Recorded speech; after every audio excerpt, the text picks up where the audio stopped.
What if DOC never got into that car accident? What if Ice Cube didn't leave NWA? What if the game never leaves G Unit? What if Teddy Riley never moves to Virginia? What if we got that J. Cole and Kendrick album? What if the RZA would have never had that flood? How would the hip hop world sound today?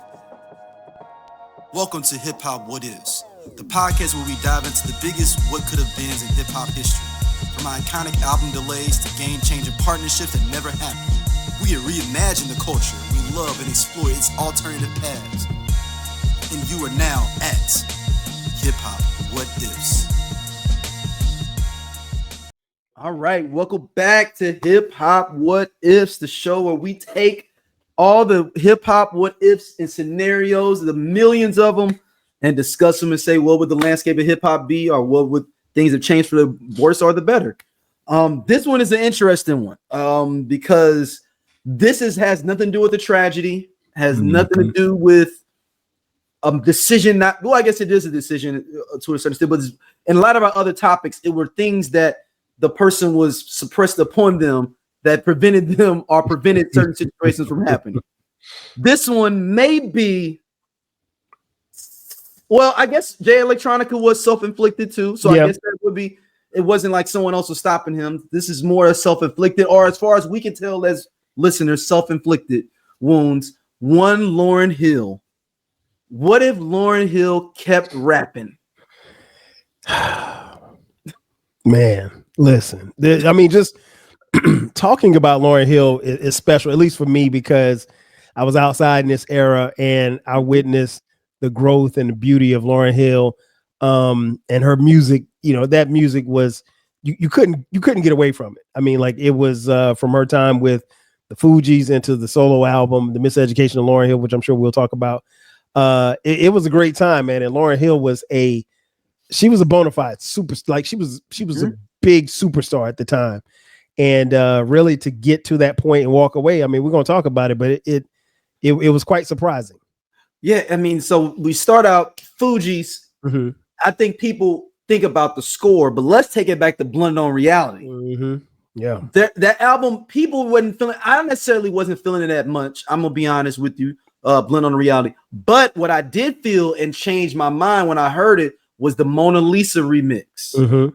Yep. And that was like, and I don't know what if they thought that or the record label realized it, like, yo, we need to do Mona Lisa, that kind of vibe for a whole album, and that's maybe what kicked off the score, because Mona Lisa, you got to hear Lauren singing a lot in her, and her melodic flow on there, even combining with Wyclef. You know, Wyclef a little bit more sillier than I felt, right. A little bit more sillier as an MC than, but Mona, but shit, the way she comes in and like, you know, it was just, if for our younger listeners or people have not, go listen to not the original Mona Lisa, the remix. Right. There's two different versions. Right. And Vocab was a fine song too. If we're going that's back, that's why I tapped in on Vocab. Yeah, Vocab was a fine song too, but that Mona Lisa kicked off everything else, and then we go into the score. Mm-hmm.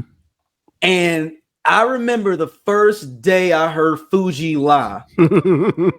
It was I saw the music video. Okay. It was the music video came on, I believe, was it Rapsody maybe? Ooh. And all I heard was boom. But I was like, what is this? Mm-hmm. The Fugees? Huh, they back? And that was like the first thing I was like, oh, the Fugees back? Okay. And then it la la la. You're like, oh, okay. Mm-hmm. This is something different. And it was something different. And I was like, this Lauryn Hill, look, like the girl. Oh, that's the girl from Sister Act that was in the group of the Fugees. And you're like, oh, she's rhyming for real. Mm-hmm. She's man, listen, for real. it was crazy because, like, I'm much like you, and for those of you listening, watching, the song where he talks about Mona Lisa is called Nappy Roots. That's the name of the song. So listen to that. It's the remix to Nappy Roots, and Vocab were both done by Salam Remy, the great producer Salam Remy. Right, Salam and Remy. So when Salam Remy did the remix, because here's the thing that people don't understand, and it gets lost on people. The Fugees were about to get dropped. After Blended on Reality came out. And what I mean by that, kids, is that They were on a record label. I want to say it might have been Rough House. Yeah, Rough House Columbia. And I Blunted on Reality came out and it did not sell well at all, right? And so the label was looking at them like, yo, y'all got to do something, because, you know, it wasn't like it is now where you may have 2 or 3 chances to get, like, you literally legitimately only got one shot to make a hit and to make a hit album, make a hit records. And Blunted on Reality, I went back and listened to it. It's not that bad. It's just not that good. But the thing that it's somewhere in the middle. Yeah, somewhere in the middle. But the thing is, dog, is that you realize early and often she's the star. Mm-hmm. People were saying, and I clearly remember this because I remember listening to Blunted on Reality maybe a couple of months after the tape came out. But I remember the discussion about Lauryn Hill, and it was people back then saying that she should leave the group. It was like, why is she in this group? Like, she's clearly carrying these guys. And I can't remember. It was one song and that I heard, and I was like, man, she is. I mean, and then like you, when I saw the video, man, listen, Lauryn Hill reminded me of almost every girl from up north at South Carolina State University. That's where I went to school. And so, you know, we're in Orangeburg, South Carolina, and every girl from up north, from New York, New Jersey, some from DC, they all kind of looked, they had that kind of vibe. But Lauryn Hill her look was really special. And she was, you know, this very chocolatey brown skin. Her hair was natural. Her body was natural. And she had a look to where, like, on certain days, she could look kind of rough, you know, but still feminine. And in other days, she could put on a skirt and be killing it. But and she was not going to give you any skin or anything like that. And so what ends up happening is the appeal, as far as what you see with Lauryn Hill, was that she looked like every girl wanted to be like her and all the guys wanted to get with her. So that was the difference. And keep in mind, this is around the same time that we got Foxy Brown and Lil Kim. Foxy Brown, and there's no slight on them, but their sexuality was right there in your face. They were, you know, not, but even in saying that, there was somewhat a knock on Foxy and Kim because, you know, we had heard that their rhymes were being written by the men that stood by them. I think at this point, I mean, you're right. So we're so far removed from. We can say that you know, Big was writing Kim's rhymes, and Jay-Z was writing Foxy's and rhymes. And Nas. So, she had 2 writers. She had 2 ghostwriters. Yeah, and not so ghostwriters. Yeah, but nobody wrote, you know, Lauryn Hill's rhymes. In fact, I firmly believe that Lauryn Hill was writing rhymes for those other 2 cats in the group. And D, when I saw her, man, I fell for it. I ain't gonna front. And Blunted on Reality, the Nappy Heads remix and the Vocab remix had me hooked.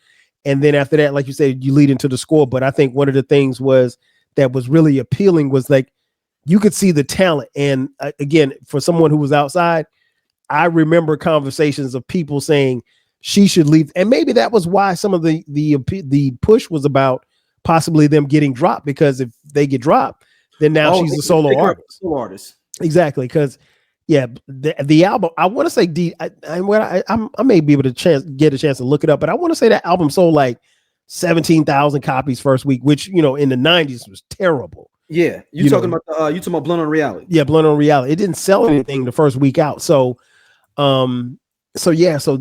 when you're at risk of getting dropped, and of course now we didn't know about the behind the scenes with Wyclef and Lauryn, but I mean, like, the label didn't really have a reason to keep them. But to your point, they said, hey, you guys got to come with something. And so when they came with the remix with Salam Remy, and those songs did 12, copies the first week. How many? 12,000. Wow. Okay, so that's even worse. 12,000. That's not a lot. Oh, no. It sold only 12,000 for the year. Wow. But that means nobody bought it. It's 130,000 now. Okay. Yeah. So that means and think about it. That was the Lauryn Hill and Wyclef bump. That one, and it still didn't even get the gold. So that's how many people still didn't buy it. Yeah, exactly. So even as she excelled as a star solo, people still haven't even gone back to buy that out. I mean, I'm pretty sure people have heard it, but yeah, just to wrap up the point, to your point, no, they were saved because they really could have gotten dropped. And after those remixes with Salam Remy, the studio basically said, okay, hey, we like this. This seems to be tracking. Let's get more of this. And then that leads into what we heard on the score. Yeah. So then in the score now, like I said, the people probably, they're already telling her to go solo at this point. Like you said, like people, and I'm sure if you all are just having it around the water cooler talking about it, that they for sure were saying it. She was getting told herself. Most definitely. Like it wasn't like no, secret of what was going on with it. So they dropped Fugees La, which you're seeing her rhyme. Then we knew she could sing if you remember her being a sister act, but Killing Me Softly really took it. The Roberta Flack remake took it to somewhere else, and really maybe set the blueprint for her even doing the Lauryn album. I'm assuming the Miseducation album. I'm thinking definitely. And she was singing the hook on a lot of the songs. Like Fugees La, she's singing the hook. I believe she's doing all the singing and she's rapping. Yeah, every song that's got somebody singing on is her or White Club. Or she's melodically rapping. Right. Like Ready or Not, she's singing hook on that. And then even her verses, and it's like, it wasn't, her verses were just clever and slick. They're not like overpowering for you. It's not like, boom bap. So it's like, I play my enemies like in a game of chess. Well, I if I do so less. It's just chill. It's just like, oh, she's just riding the beat, jumping, just taking you from ABC, and just moving you through in the pocket, as people would say. And if you think about it, her contemporaries, like you said, are Foxy and Lil Kim. I'm going to set up another stage for you. Queen and MC Lyte are on, and I'm not saying and it's not in the they're on the more tail end of their popularity in their careers. This is true. As MCs. Let's keep it real. Maybe I think MC Lyte did have the resurgence for 1 second with the Cold Rocker Party, and but that was. But by this time, Latifah's doing Living Single, or at least close to it. So he's in Hollywood by this time. UNITY was that was already, that Black Rain album was what, that 94? Was like 94. Yeah. So she's on her way out musically. She's on her way out musically as well. And let's be honest, that MC Lyte Cold Rocker Party era, we didn't like it that much. I mean, she gave you Roughneck. No, but that was after Roughneck. This is like the song with Escape, Keep Keeping On, and all. Wow. This is that when I'm not saying she was reaching. I'm sorry, Lyte, if you ever do this. I'm just saying that those producers were pushing her to have a more jiggier sound. Let me say that. Facts. I mean, let's just keep it real. Like no doubt. It was the more polished Diddy sound. Right. I mean, Cold Rocker Party got the feature of Missy, great. Yep. Then you got the Escape joint, those are your joints. But back into Lauryn, she didn't have any true MC contemporaries running with her. She didn't have nobody. And listeners, somebody else maybe give me someone else. I mean, maybe Rod Digger, but not on that level. Yeah, Rod Digger lyrically was right there with her, but not on that level. She was in the Outsiders then. Exactly. She was, because she was on the score. With on that song, was it Cowboys? I think she's on the score. But I mean, no, her contemporaries weren't on that level where she was. They were on the level probably where she was on Blunted on Reality. But by the time the score hit and it takes off, she's out there by herself, man. She's literally a star, and she is, and you got to keep in mind, by the time the score pops off, that's what, 96. So we're in the middle of the Bad Boy, Death Row, East Coast, West Coast stuff, and then subsequently we lose Tupac in September of 96, and then Biggie in March of 97. So the Fugees itself as a unit was it was something that you could be pushed. I don't know if it was done consciously. It could have been done consciously or subconsciously, pushed to the masses because they weren't as in your face. They weren't gangster. They weren't, they were, I mean, Lauryn Hill was probably about as suburban as you could be, but she was somebody that was suburban that embraced being from the suburbs. She didn't try to act like she was from the street. Flip it even more on you. She went to the #1 high school in the country. It's a boarding school called Exeter. Oh, wow. It's her, Talib Kweli went there, and John Forte. That's how all of them met. Okay. So they all met at the school, and of course they was on scholarship. They all kids from like, right. But that's how intelligent she was as well. Is that she got into this number one boarding school, high school in the country. And if as you listen to the score, you can, and it's weird. This is all in hindsight. It's all Monday morning quarterbacking, looking back into the archives. Of course, this is what we do. You can see that. You can see how both of them were, Wyclef and her, were going to go solo. It's like, I mean, you can see their styles of what they were going to do already on that album. Right. And Pras was going to be left behind. You can see it. And it's weird. I re-listened to the score before we did this, and I'm like, I can see it. Pras don't have no solo song on there. None. And it's not to say that he wasn't. It's not like he was. Don't do it. Don't do it. Don't do it. He was there, man. I mean, ain't he like Wyclef cousin? I mean, no disrespect, but I mean, he did what he could do. You know, I mean, everybody can't run and score the touchdown. Some people got to block. You know, so he was blocking. Like I said, I've said before on other podcasts. There may be other things. Pras was a decent MC. He wasn't the best of it. I mean, he wasn't gonna blow you. He had a lot of other intangibles within the group that kept the group dynamic spinning. Yeah, because I mean, like, if you think about it, like you said, we didn't notice at the time, but if Lauryn and Wyclef are dealing with each other, you know, on a romantic level, you got to be the peacemaker, because shit gonna go left at some point. So, and if they break up in their relationship, there goes the group. So okay, so I'm looking at the history. Pras is the one that found Lauryn Hill and Wyclef. He introduced Hill to Wyclef. Like I said, somebody got a block. Yeah, exactly. So maybe everybody can't run the ball. Architect. So, and you know, but that speaks volumes to, you know, where they were. But they were that album pushed them to a whole nother level, whole nother stratosphere, particularly for Lauryn, because, you know, after that album comes out, and even what you said about Roberta Flack, "Killing Me Softly" was the song that really, like, I mean, that you couldn't go anywhere without hearing that song. It was on black radio. It was on white radio. It was on top 40. It was on MTV. Top 5 most overplayed songs in music history. Listen, at least in our era, I'll say within 80s, 90s era, 2000s, it's one of the most overplayed songs. Listen, it is such to, you know, a couple of months ago, unfortunately, we lost the great Roberta Flack, who passed away. In most of the write-ups about her passing, this song gets mentioned. Not the fact that she was the originator, but it's like, oh yeah, by the way, the Fugees did her song, you know, "Killing Me Softly." And I mean, and for people who weren't around for Roberta Flack's prime, oh my gosh, Roberta Flack was a monster. So even covering one of her songs was doing a lot. So, and Lauryn did it admirably. And the way and shout out to Wyclef on this. I think Wyclef and Pras actually produced this version.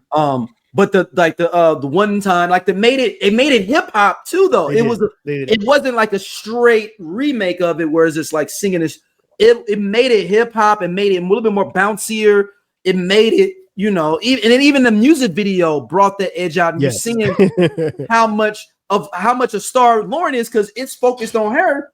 And you forgot that she was in a group called the Fugees at this point. It like you said, the focus was on her, and it really just propelled her to the next level, man. And we knew, if we didn't know that a solo album was coming, we knew a solo album was coming after that album came out, because it made too much sense not to do it. So then Ready or Not is a blast off hit. That's when they really had the big budget, because that's when they got at the time, kids, if you look at that music video, that graphics was some of the best graphics we could get back in 96, 97 for a music video. Now you may look at it and be like, oh, I can do that now with my AI. We couldn't do that. That was an expensive video then. That was premiering on TRL and all these different places. It was a big deal when that radio, because to me, that was the standout song besides Killing Me Softly. Ready or Not, when you heard it, and because it's a sample of is it James Bond? Could be. But it's a, you know, you like, oh, like you know, and then Lauryn Hill, Ready or Not. It's like, it's just, y'all don't understand like how different and refreshing that was, especially, and maybe it was because of the time, 96, like you said, we lose Pac, Big is going on. We really coming out of that East Coast, West Coast thing. We needed some kind of grounded hip hop. I would say it was definitely grounded, and like you said, it was something that could be promoted and marketed to the masses because it wasn't controversial. They weren't controversial, I mean, they cussed in the songs, but it wasn't in your face. There were, Lauryn wasn't out there promoting her body. I mean, like they were, and then when you saw them perform, they performed. So it was easy for them to be slid on MTV and not miss a beat. So it was actually sample from Enya. Remember that old group Enya? Remember Late at Night? You would hear those. You would get the like 2 a.m, like Enigma. All these bands with the smooth like music to get you go to sleep. Enya is the group that they took that from. Is one of them groups on that, like with the monks chanting. Remember those things that it'd be 2 in the morning? We didn't get that on the radio, but I do remember hearing that later on in life, because those are like you said, just different sounds and stuff that you would use. A lot of people. Yeah, no. It was an actual infomercial that would come on at 2 a.m. Oh no, I had never heard that. Oh, dude, I literally just put it up in 90s group. I'm gonna find it and send it to you. Okay, yeah, send it to me. It was like one of those late night great songs such as Enigma, Return to Innocence, and then it would play it in like Enya. My Daughter Again, like I know the old school record, but it was just for smooth listening, meditative music. That's when I heard it. I heard one of those samples on like one of those stations where they play just that music, like you said, the music that you go to sleep to and stuff like that. Enya is one of the groups that they sampled their song for Ready or Not, which makes sense now. It's kind of meditative. So the score goes on to does it get some Grammys? Yeah, I would think so. Well, I know it I can't remember if it got Grammys, but I can tell you they broke a bunch of records. Yeah, and they sold a bunch of records. It sold 6 million. 6 million, crazy. You go from platinum. UK was 2 times platinum in UK alone. Yeah, you go from almost getting dropped to, selling 6 million. That's unheard of. Yeah, and so let's see what awards did they get? Did they get any awards? While you're looking it up, I just want to remind. Oh no! I'm sorry. It sold 22 million worldwide. Oh, okay, that's even better. Yeah, 22 million worldwide. Like so I mean, like their star. So that means that's a diamond album.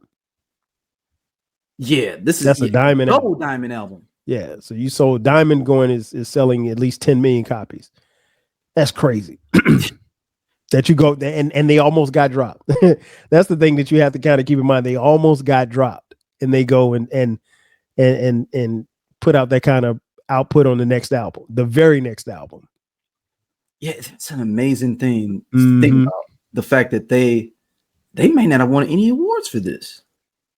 But you know what? They didn't have to. I mean, like, no, they won 2 awards. They won two Grammys for it. Okay. Which Grammys are they? We didn't care about Grammys. Yeah, but I'm just saying. I'm just trying to for the people to know how big this right. This it was huge. It was like huge. It crossed over tons because I mean I remember me as a kid. I always tell people that when I first got to high school, I went to all boys prep school. There was not that many black guys there. The 3 albums that if you got into anybody's car that they would have, let's see if you can guess them. Okay, so what year did you get that? This is pre Fugees is my point. Okay. What year was this? This I'm gonna say 95, 96. Let's say 96, right before the Fugees drops. 96. It was 3 albums. It was guaranteed rap albums because at that time, people, there was still a racial. There wasn't if you found a white guy, Asian guy, someone that wasn't black or brown. That was in the hip hop. It was like, oh shit, you were into it. It was still a stratification when it came to hip hop in mid 90s. I'm just being honest with you. So 3 albums that you were guaranteed to get into somebody's car and they'll be they would have. Maybe 2 of them come from the same label. I'm gonna give you that as a hint. Doggy Style, The Chronic. Yep, those are 2 of them. And probably I wouldn't say Big, probably Pac. Me Against the World. NWA. Okay. Niggas for life. Yep. Makes sense. Makes total sense. Like that makes total sense. And this is the Midwest. I know we have a lot of East Coast people. I'm talking about the Midwest kid. Those are the 4 albums that they was having in there. You would see that Chronic Leaf on the CD. Oh yeah. Or you would see, and you'd be like, okay, all right, you got the Chronic. And like it was so big. White guys loved Snoop's album so much. I never forget, it was a big basketball tournament in my school. The I Only Listen to 90s Music podcast is a show for 80s babies who were 90s kids. If you were a No Limit soldier, then this is your show. If you believe that Cash Money is not an army but was a Navy, this is the show for you. If you and your friends ever tried to sing a song written by Escape, In Vogue, Shy, or Boyz II Men at a talent show during middle school, this is your show. The I Only Listen to 90s Music podcast is a bunch of 80s babies talking about all the songs and things that we loved when we were kids and teenagers. So if you went to the skating rink and you were at a lock-in, this is the show for you. If you think that Tevin Campbell was the original Prince of R&B, this is the show for you. If you don't understand the conflict between Monica and Brandy, but you're kind of on Monica's side and understand why Brandy got punched, this is the show for you. Make sure that you tune in, subscribe, click the little subscribe link. We're here. We're going to talk about all things 90s music. This is the show for you. Like the end of the year, one of the teams was named the Shiznit. Not the Shiznit. And it got past teachers because they didn't know what it was. Nope. But we knew, like I was like, no, that's funny. And that ended up winning the championship too. And they had like 3 D1 guys in their squad. And I was like, they got the Shiznit to get through for the tournament. Wow. Hey, that reminds me of my high school. We had a intramural basketball team, and we called ourselves SMD. And somebody said, "What does SMD stand for?" We was like Super Mac Daddies, but that ain't what it stood for. Super Mac. We won a game, and the principal was on the microphone. He's like, "Yeah, congratulations on the intramural win by SMD." And everybody in class started laughing. I wonder if they had that figured out. They did. Nobody no adult ever pressed us. At some point, somebody was probably sitting like 10, 15 years later and was like, yeah, SMD means this. Hold on. SMD. These kids got one over on us. Yep. And nobody, and I went to black high school. Nobody. I mean, I'm talking about 90% black. Like nobody thought nothing. And then when we would say like, yeah, Super Mac Daddies, but on our jerseys, SMD. And listen, y'all, something like they're now. I would say everything was way more stratified than period.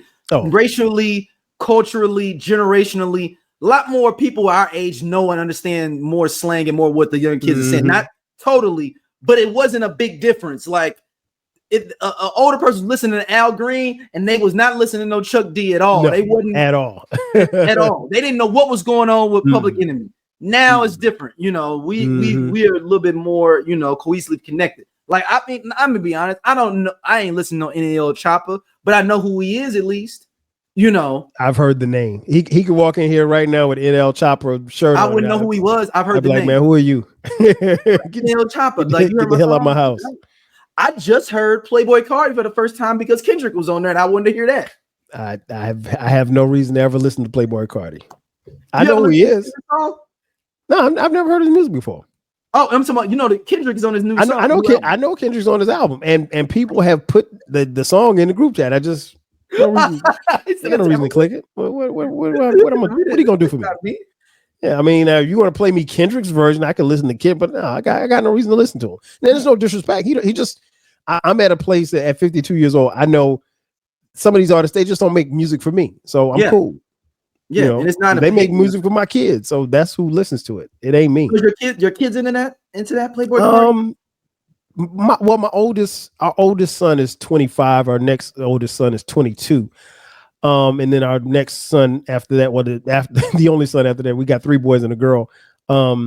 He's 18. The 18-year-old probably listens to The older two probably, I mean, they're familiar, but they might listen to Gunna, they might listen to some of this other stuff, but they're more kind of old school. They're more 90s. You know, I introduced them to Nas and Wu-Tang and okay, so they artists like that. So they pretty much listen to the stuff. Are they hip to like some of the younger dope MCs like Coast Contra and stuff like that? Are they getting into those? Yeah, they will. They do. They'll hear stuff and we'll send music back and forth. But for the most part, they're kind of like in the middle. They get a little bit of what their generation produces, and they get, you know, a little bit of what I put them on as young adults. All right.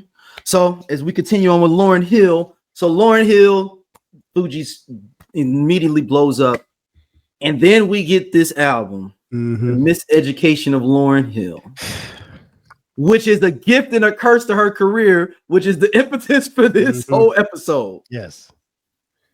We get I'm not saying it's not the first album that, I guess it would be the first album that tried to mesh R&B and hip hop in a real way. It's a neo soul album, D. It's not a hip hop album. Here we go. And I will stand on this hill, and I'm not alone on this hill. It is a neo soul album. It's not a hip hop album. She's only rapping on 3 of the 18 or 19 tracks. It is a phenomenal album, but it's not a hip hop album. And it's so interesting that when you see these like places like Billboard magazine that want to make these lists or whatever like that, they have Lauryn Hill at the top. I get it, but you know, if we want to be honest, it's not a hip hop album. It's a neo soul album that has a little bit of rapping in it, but it's still a cold ass album. So yeah, so I'm just thinking about it. Lost One, she raps. Doo Wop, she raps. That's it. It's one more song. Everything is everything. Yep. Dang, that's it. That's it. 3 songs. And it will be on the top of the list for best rap albums of all time. And it's not a rap album. And that may be semantics for some, but it's truly not. It is a neo-soul album featuring rap. Yeah. I won't even say feature because ain't nobody on there rapping. Yeah. So, you know, it's just like Andre 3000 made the Flute album. He ain't rapping, so you can't call it a hip hop album just because Andre 3000 is blowing a horn. It is what it is. And again, there's no knock on it. I like to clarify that for people because I just want people to know what it is. But it is an incredible piece of work. I remember the day that I purchased it, and I remember playing it, and I was blown away, man. It wasn't what I thought it was going to be, but none of us knew what it was going to be. So no. That thing, she was rapping that thing on her. So we like, okay, this is what's gonna be happening. And so and you open it up, you look at the liner notes. There's no Wyclef, there's no Pras, there's nobody. You know, it's just her. And you know, she killed it, man, from start to finish. It is a body of work that has stood the test of time, and it still resonates with people to this day. And I think one of the things that gets lost is that at that time that music came out, that album was very important to Black women. Yes, very much so. That album was a clear-cut representation of a young Black woman who was trying to find her way in this world. And that album spoke to a lot of sisters at that time. I'll put it like this. At the time, I didn't know any woman that didn't have that album, any Black woman that didn't have that album. Everybody had it, and you couldn't go anywhere without hearing it. Now this is how big this album was, people. Outkast opened up for her. Yes. Just keep this in mind. And this is after was this after Aquemini had dropped. Similarly, people believe is their best piece of work, Aquemini. They were opening up for Lauryn Hill. That's how big she was. Yeah, she was huge. I mean, like, and this album did numbers, and it is a piece that when you listen to it and you sit with it and you allow it to sit with you, you get what she was talking about. I mean, the album, particularly as we've gotten older, because keep in mind, when this album comes out, she's only 23 years old.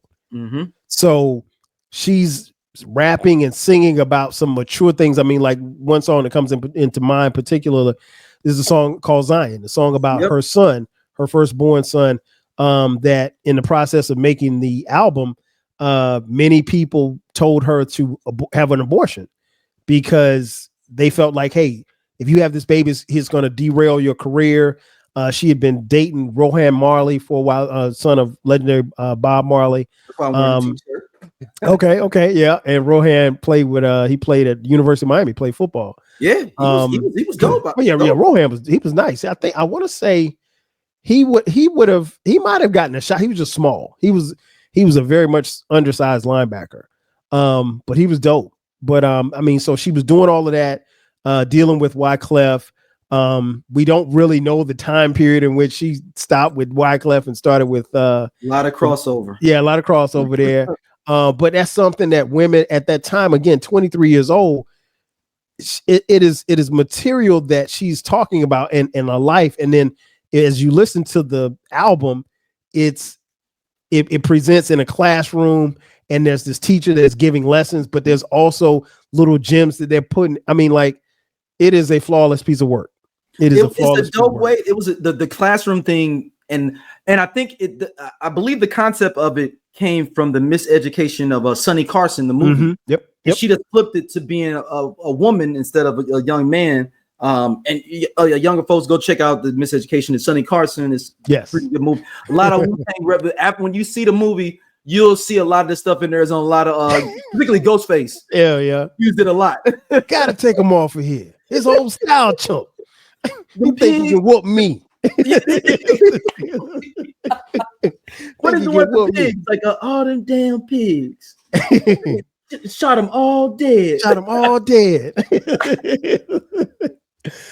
Oh man, I love those kids. She basically flipped that, and that's kind of the end of the story here, folks. So to a certain extent, we never got any R&B, no rapping, even if seminal verses here and there. And I looked up verses. I believe her. Let me see. I'm looking here at her discography because I was trying to look at what she's been featured on. Oh, and you got to go back. She was on "I Rule the World" with Nas, which excelled her in that space with that song. So it brought her into a little street aspect as well with Nas. So Lauryn Hill, after that, she was featured rapping. Her first featured rap song. She was actually on. Let's see. Hold on. Let's see. I think it's on that Santana album. Okay. One I'm thinking about. I'm trying to Supernatural. Yeah. Do you like the way? That song. Do you like the way? Okay. I'm trying to see what year that was. I want to say, was that 99? I know that album. I'm thinking it's 99. I think it was 99. That album sold a lot. It is 99 on Supernatural. Okay, yeah, Supernatural sold a lot. Now, keep in mind, folks, from that point, from 99 until Nas's feature verse, she did not rap, at least on a song. Mm-hmm. And that album is 2021 on King's Disease 2. It might have been 2022. Either way, we talking about a kid that's 23 years old. Mm-hmm. That was born in 99 to never have heard a Lauryn Hill new verse. Nah. She stepped away, man. She stepped away. I think a lot was happening. For her personally. Yeah, a lot of stuff personally. We don't really know everything. There's a lot of speculation. I mean, Lauryn, she had Zion, and then she subsequently had like five more kids. And I think the first 4 kids were like back to back, like each year. So like her kids might be like 26, 25, 24, and 22, something like that. And I think the first 5 were from Rohan. The last child, I don't think is from Rohan. I think it was from like an ex or something. But yeah, so having all of that, we didn't even talk about the Grammys. You know, this album won 6 Grammys. It was album. It was Grammys. Swept the Grammys. It was album of the year. Album of the year had never, a black artist wasn't going to win album of the year. Like you might win at the Soul Train, but you going to win the best. Jackson didn't even win album of the year exactly for none of his albums. I think he won for Thriller. Yeah, he probably did for Thriller. You're right. But I'm talking about for Off the Wall. But that's what made him do all this stuff for Thriller, because he lost it Off the Wall. Makes sense. So she had that going. I mean, like, again, she's a megastar. And again, this album comes out, she's 23, so she's a young mother. She's in this relationship. She's got a complicated relationship with one of her former bandmates in Wyclef Jean. And there's a lot of success here. I mean, like, she literally goes from a very pretty, super dope lyrical MC in the Fugees, you know, from a rap label where she almost got dropped, to her group making this incredible album and it's selling like hotcakes. And then she comes out and she even tops her group. And now she's got all of this success and she doesn't have a normal life anymore. She's also dealing with, you know, being a mom. And that's something that, you know, I think in the 90s, we really didn't, in the early 2000s, nobody knew about postpartum depression. And I'm not saying that she suffered from that, because I don't know Lauryn Hill personally. I call her L Boogie. I don't know L Boogie personally. But I love her, right? And I can only empathize with what she was going through. And we were all going through this stuff. And I can't imagine going through those type of changes, having that type of success, all of this money, and your life gets to play out in front of the world. And fortunately enough for us, she didn't have social media. But if she had, I could see Lauryn Hill crashing out on social media. If she had Twitter, she might have lost it.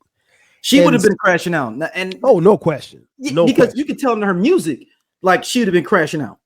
Easy. Like, and so she couldn't. So she had to deal with trying to have a normal life, trying to be a mom, trying to be a partner, trying to be a celebrity, all of this money and this fame. And then, you know, there was a whole bunch of backlash about who helped with the Miseducation of Lauryn Hill and who didn't help, and who got credit and who didn't get credit. Well, we know that she didn't do all that because she can't perform it. So, I mean, we know that now, but I mean, like, but we didn't know that until recently. We didn't know that then. So it's like, you know, so she chose to walk away. And of course, there's obligations that she had to her music and her fans, but she didn't see it like that. And, you know, over the years, she got into some issues with the IRS, and she had to do a bid. I think she went to jail for like a year. And so she got out of jail, and then she developed into this persona, and she went from being L Boogie, Lauryn Hill, to Ms. Hill is how she was being referred to now, as Ms. Hill. And she developed a reputation for being notoriously late to concerts. And so it's, you know, again, I'm not making excuses for it, but that's a lot to consume at 25, 26, 27 years old. You're still coming into yourself, and now you have these dependents. And we don't know what the relationship was like between her and Wyclef. We definitely don't know what the relationship was like at home with Rohan Marley. So it was a lot. And I mean, personally, I think she just broke down. And I think had she performed some music, I think that could have been a release for her, not just her, but her fans, because there were a lot of people, a lot of young women who were going through some of the same things that Lauryn Hill was going through, because you and I both know a lot of women who identified with that Miseducation of Lauryn Hill's album, and they still identified with it to this day. 100%. And it still resonates. And I mean, like, we don't know what it's like for somebody to say, hey, D, don't have this kid because you might mess up your career. Nobody's ever going to tell us that, but they told her that. And I can't imagine somebody with a straight face saying, hey, you should get an abortion instead of, you know, this is your first child. You should get an abortion, as opposed to worrying about your career. This child is going to keep you from being successful, which was foolishness. But that's the kind of stuff that they fed, because everybody wanted a piece of Lauryn Hill. And it was unfortunate because she dealt with a lot. And from the outside looking in, it didn't look like she had a lot of help dealing with it. Yeah, and it was weird. It's weird because you look at, you know, Lauryn in this fashion of like, man, and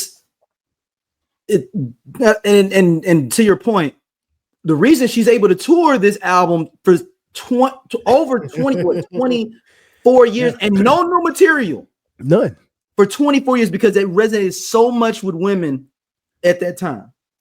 Yep. and that's all she's been doing is touring on this when she does tour.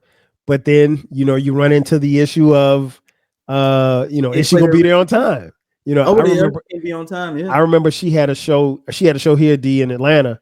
And again, I'm a huge fan. So I love L Boogie. You didn't got sucked in the gut. I've loved her since the days I first laid eyes on her. I ain't gonna lie, because I thought she was beautiful and I thought she could rap her ass off. And she was better than, at the time that she was rapping, she was better than most, not most 100%. women. She was better than most people, period. Mm-hmm. Right. So she came to Atlanta. She was performing at this park called Chastain Park, and it's an amphitheater, right? So it's outside. And Chastain has this, they have a noise ordinance. So like every show, concert, whatever the case may be, hey, you gotta 11 o'clock at the dot. It doesn't matter where the show is. At Chastain, the sound has to cut off because they have a noise, because it's in a really nice neighborhood. Sound's got to get cut off. So if you're in the middle of your show or if you at the end of your show, if somebody's late, it doesn't matter. I've seen New Edition perform there. I've seen a couple of acts perform there. So it's a really nice venue. Anyway, long story short, D, I almost bought tickets. D. I was like, nah. Pull the trigger. I was like, nah, I'm gonna sit this one out. But my homegirl went. So Lauryn Hill is actually at the venue at 8 o'clock. She's supposed to go on at 9. She's actually at the venue at 8 o'clock. Okay. But she don't want to go on. She said the energy wasn't right or something. She was telling people backstage, the people backstage couldn't even talk to her. Right. Yeah. You can't even look at her. You got to call her Miss Hill. So long story short, she's supposed to hit the stage at like 8:30, 9 o'clock. She don't hit the stage until 10:30. Because she said her energy wasn't right, the vibe wasn't right in the building. So you got the DJ out here stalling. Nobody knows that people are getting upset, people getting restless, and they're thinking that they're like, Lauren's here. And so finally Lauryn hits the stage at about 10:30. Again, D, the mics get cut off at 11 o'clock. So guess what happened? She's performing. I think she was performing Lost Ones. And she was in the middle of the song and the mics got cut off. That was it. The house lights came up. It was like, all right. And she's up there performing. And she's looking around like, what's going? Time to go. You can't be there. You gotta go. And so it was, man, people were mad. And she performed. So technically you couldn't get your money back. I was like, nah, man. I told my homegirl, I was like, you better than me. I was like, because if she was performing in my backyard, I wasn't going.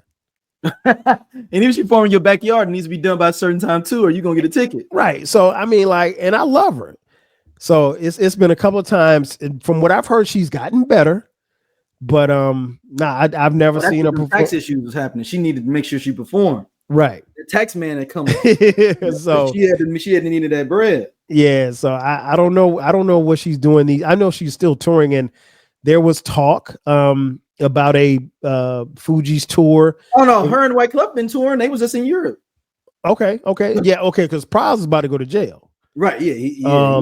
And then they got into it online. I know. Yeah. He got caught up into some Fed stuff. And I don't think he's been sentenced yet, but he can't leave the country. Right. So, but yeah, she's still touring. But like you said, she can do the Fugees stuff. If she does anything from the Miseducation of Lauryn Hill, it's not going to sound like the album. Yep. So, believe that. Believe it's not. So it's different, man. But I mean, like I said, I think overall it's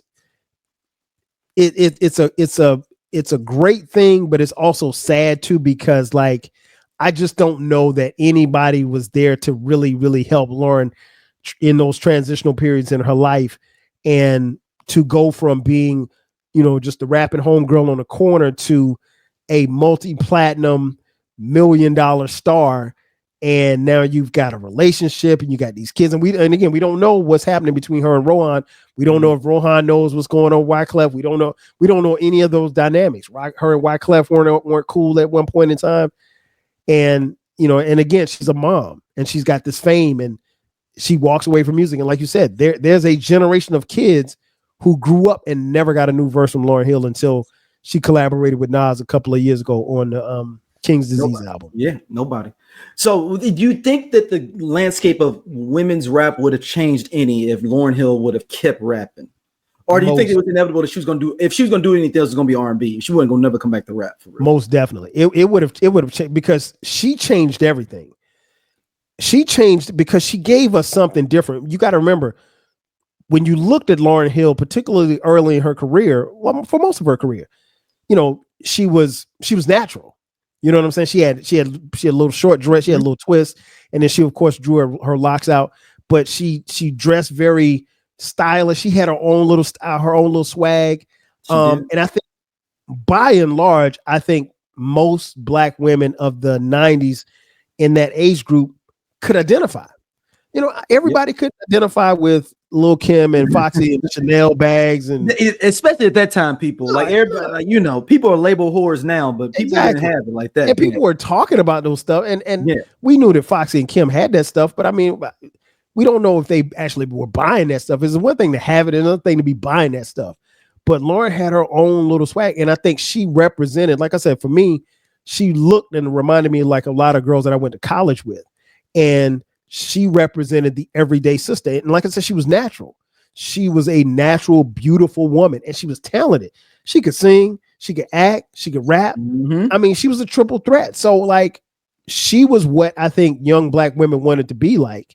And for as much, and it's no knock on Kim and Foxy, but I don't know any guy that didn't want to get with Lauryn Hill. Like, I mean, she was, you would wife Lauryn Hill back in 98. Yeah, no doubt. I mean, go look at that Fugees live video. She is, I mean, in her natural beauty, her body's not done up. She has I mean, like, she is beautiful, but she's a very, and she seemed very caring about the music that she put out too. It wasn't like she just got in the booth and just said whatever, just to say whatever, just like a lot of music of today, but that's another story for another day. But yeah, I think in a nutshell, Black women could relate to her. So I think if she kept rapping, sky was the limit. Sky was the limit. Do you think that if she did, because we're not going to get any new music from Lauryn Hill, folks. Let's just let it. She's not inspired or whatever it may be, and that's cool. I'm cool with that. Yeah, we don't need, if you're not inspired, I definitely don't want you to do it. I say the same thing about Andre 3000. If you're not inspired to rap, I don't want to. You don't owe me nothing. No, you don't. I got plenty of material I can listen to. Yep. So, but do you think if she did do music again, she wouldn't be rhyming anyway? Is one of my next question for you. I think she would. I think she would. I think Lauryn Hill, at the end of the day, is an MC's MC. I think she enjoys to be. I think she enjoys rapping. I think she enjoys singing. I think she enjoys all of that. So I think if she were to ever get back in the booth, I don't think that we would get another Miseducation of Lauryn Hill where there'd be a lot of singing, but I think she'd be rapping. I think she'd probably do half and half.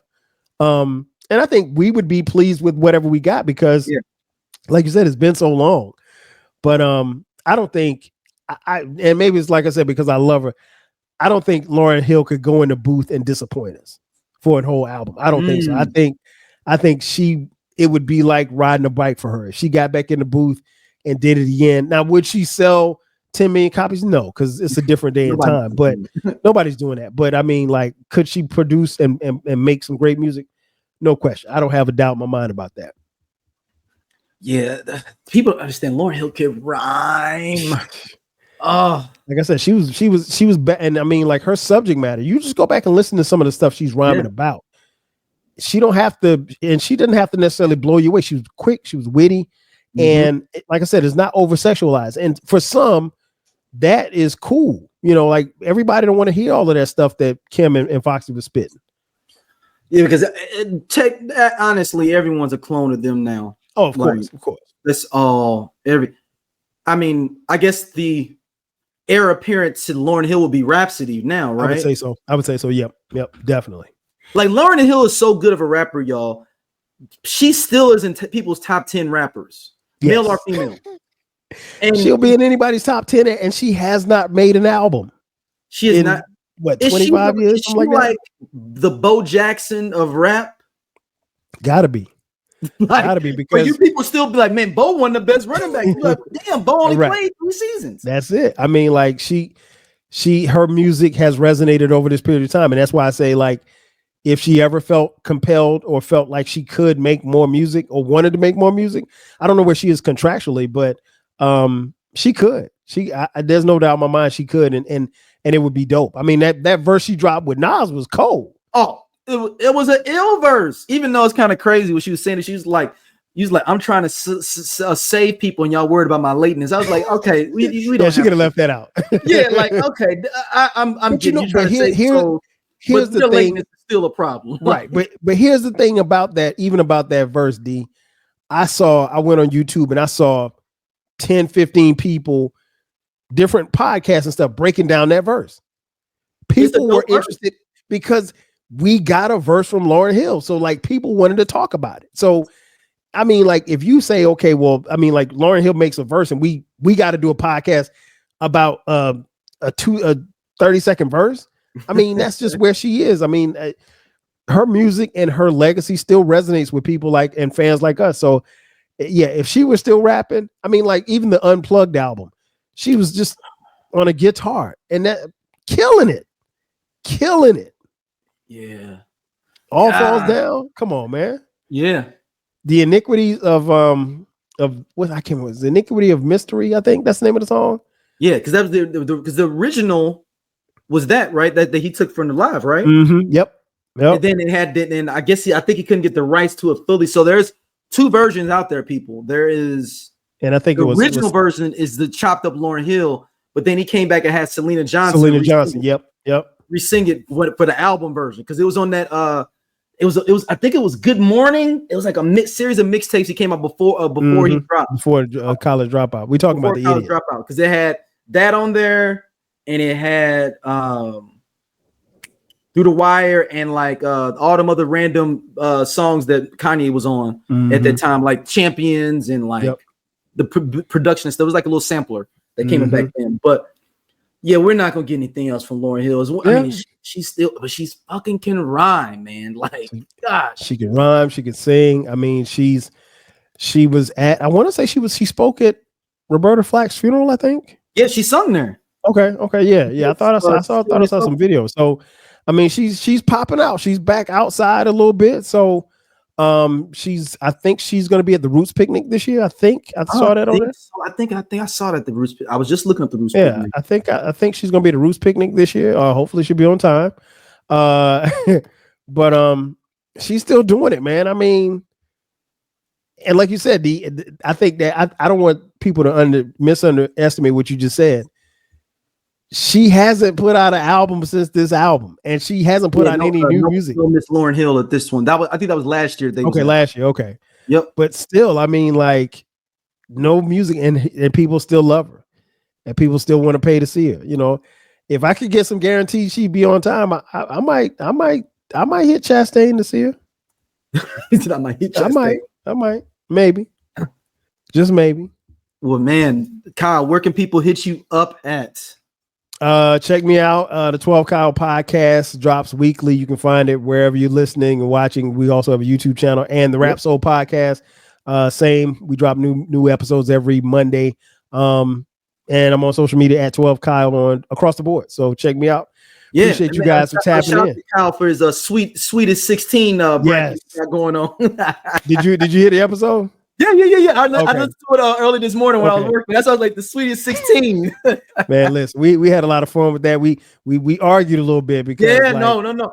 I mean, anytime you have a bracket of black women, nobody's going to agree on who's the finest. But it was some questionable calls there. But I mean, we had to, like I told the fellas in the group chat, order has been restored.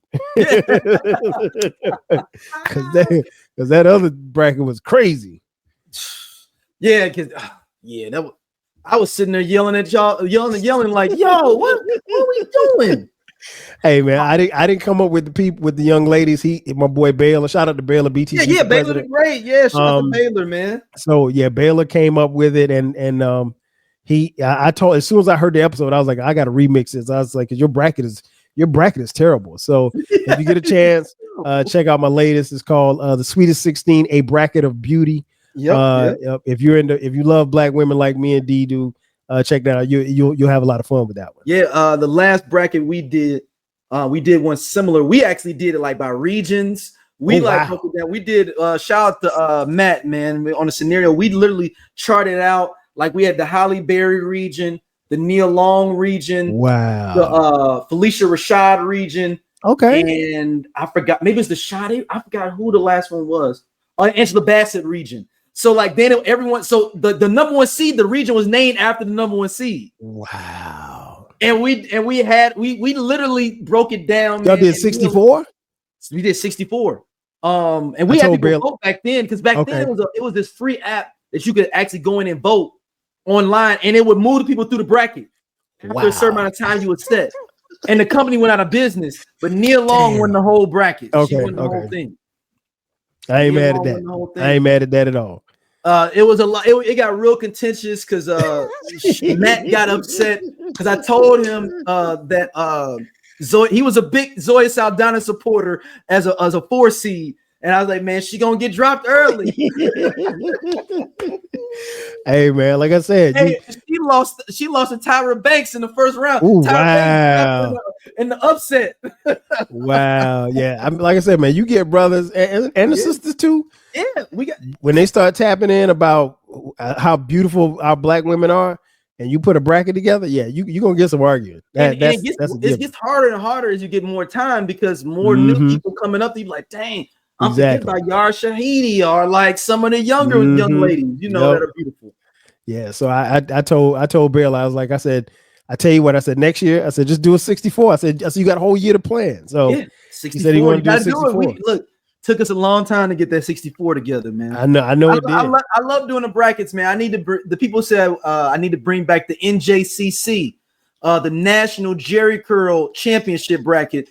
I had those set up by regions by different things. So we had sports, entertainment, not entertainment, music, actors, and I forgot and rappers. And you had 64 people with Jerry curls? We had 48 people with Jerry curls. The winner was Stony Jackson, won the bracket. Wow. It came out as a 3 seed out the entertainment bracket. Wow. And the funny thing is, we had 2 Michaels. We had Michael Cage. I know Michael Cage had to be on there. No, Michael Jackson had 2 different versions of him in the bracket. Did y'all have Michael Cage from sports? Michael Cage was in that bracket. Okay, Michael Cage had a wet curl. The big upstart of the bracket, we can end it coming up, was my man Pookie Thomas. If you look him up, he had a Jerry curl as a goalie in the NHL. And I was really pushing him. He made it to the Elite 8 as an 8 seed. Man, I ain't never heard of that dude, but I'm gonna Google him right now. Hold on, for the listeners, I'm gonna pull this up for y'all. Pookie Thomas. Yeah, hold on. Pookie Reddick. I'm sorry, Pookie Reddick is his name. But this is the Jerry curl here, man. Oh, and shout out to Stony. So Stony. I see him. Wow. And he kept it juicy under the helmet. That was the selling point for him to me. He got the wet curl and under a helmet. Damn, and keeper. So he was a goalkeeper. Yeah, how you do that? Wow. How you do that? Stony Jackson hit me up on Instagram like a year later because I guess he saw the post and was like, "Damn, I won this bracket." Shout out to Stony Jackson, man. I made me bring the NJCC back, man. Yeah, bring it back. Yeah, that's funny. All right, thank y'all for listening. As always, we'll be back with another hit episode. Sure. Peace. 5 Gs.